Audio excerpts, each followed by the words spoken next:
ஓம் முருகா போற்றி, கந்தா போற்றி, கடம்பா போற்றி, கதிர்வேலா போற்றி, மறுபடை வீடு கொண்ட முருகப்பெருமானே போற்றி போற்றி.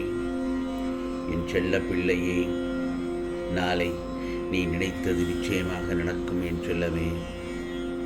இந்த முருகப்பெருமான் சொல்வதை கேட்டுவிட்டு சந்தோஷமாக தூங்கு. மன உறுதி இருப்பவர்களிடம்தான் அதற்கான சோதனை மேற்கொள்ளப்படுகிறது. உன் மனம் என்பது நான் வசிக்கும் கோட்டை. அந்த கோட்டையில் என் அனுமதி இல்லாமல் ஒரு தூசி கூட நுழையாது. இன்று உனக்கான ஒரு மங்கள செய்தியோடு உன்னை நான் பார்க்க வந்துள்ளேன். ஏன் சோகமாக உட்கார்ந்திருக்கிறாய்? உன் வாழ்வில் கூடிய விரைவில் உற்றார், உறவினர், பெற்றோர், பெரியோர் என அனைவரது ஆசைகளோடு ஒரு சுபகாரியம் நடக்கப் போகிறது. அதைத்தான் சொன்னேன், நிச்சயமாக நாளை நீ நினைத்தது நிச்சயமாக நடக்கும் என்று. அது கூடிய விரைவில் உன் கண்முன்னே நிகழப் போகிறது. எத்தனை பேர் கூடி உனக்கு வழியை அடைத்தாலும் அத்தனை பேரும் வியக்கும்படியாக நான் உனக்கு பல வழிகளை பிறப்பிக்கச் செய்வேன். அப்படியாகத்தான் உன் வாழ்க்கைக்கு நல்லதொரு வழியை காட்டப் போகிறேன் இந்த முருகப்பெருமான்.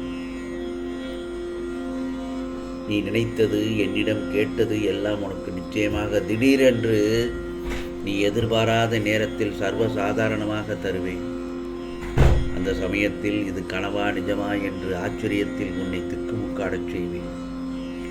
நிச்சயமாக அது நாளை நல்லதொரு நாட்களிலே கூட நடக்கலாம், நல்லதாக நடக்கலாம். அதை பெற்றுக்கொள்ள நீ தயாராக ஆவலுடன் இரு. உன்னை அழகுபடுத்தி வாழ்க்கை என்னும் புத்தகத்தில் நுழைத்து அதை பக்குவமாக கையாள வைத்திருக்கின்றேன். வாழ்க்கை சக்கரத்தில் அனைத்தையும் எதிர்த்து சந்திக்க தயாராக இரு.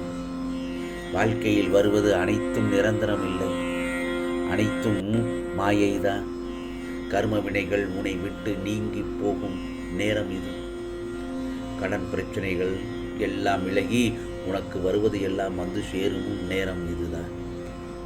ஆகவே நீ எதற்கெல்லாம் காத்திருந்தாயோ அது ஒவ்வொன்றாக இந்த முருகப்பெருமான் உனக்கு நிறைவேற்றி தரப்போகிறேன். வாழ்க்கை உன்னை பின்னோக்கி இழுக்கும் போது வருத்தப்படக்கூடாது, மனம் தளர்ந்து விடக்கூடாது. பின்னோக்கி இழுக்கப்படும் அம்புதான் வேகத்தோடு முன்னோக்கி பாய்கிறது. புரிகிறதா?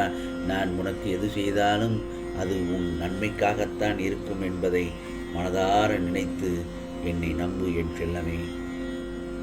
அதே நேரத்தில் உன்னுடைய ஆழ் மனதில் எப்போதும் உன்னால் முடியும் என்று நம்புகிறாயோ அப்போது உன் வெற்றியை யாராலும் தடுக்க முடியாது.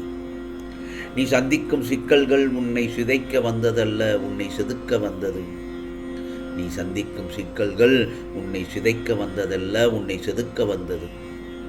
உன்னை செதுக்க வந்த சிக்கல்களை துன்பம் என்று எண்ணி வருந்தாதே.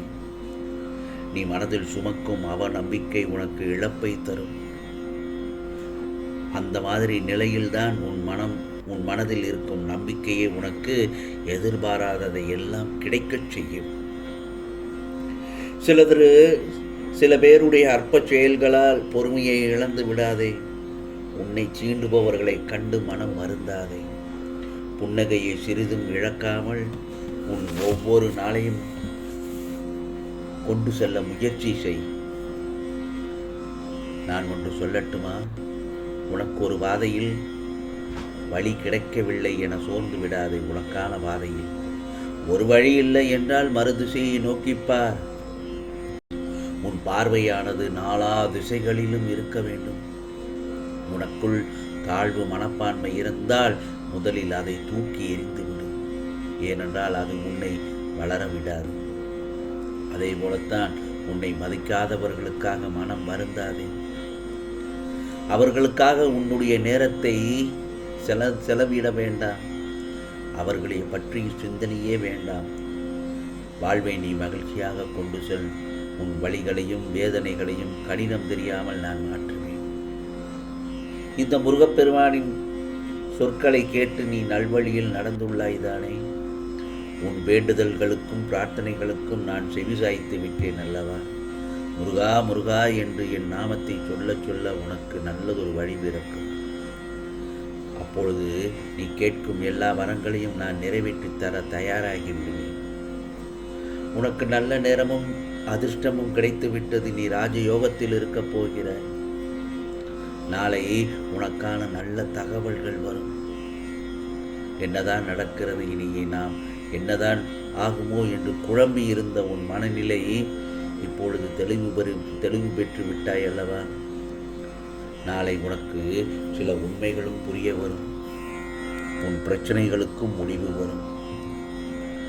முருகா முருகா என்று கூறு. அப்பொழுது நீ நினைத்ததெல்லாம் நிச்சயமாக நடக்கும் என் செல்லமே. உன்னை சுற்றி உள்ளவர்களில் யாரெல்லாம் உன்னிடம் சுயநலத்தோடு இருக்கிறார்கள் என்று தெரியவில்லையே.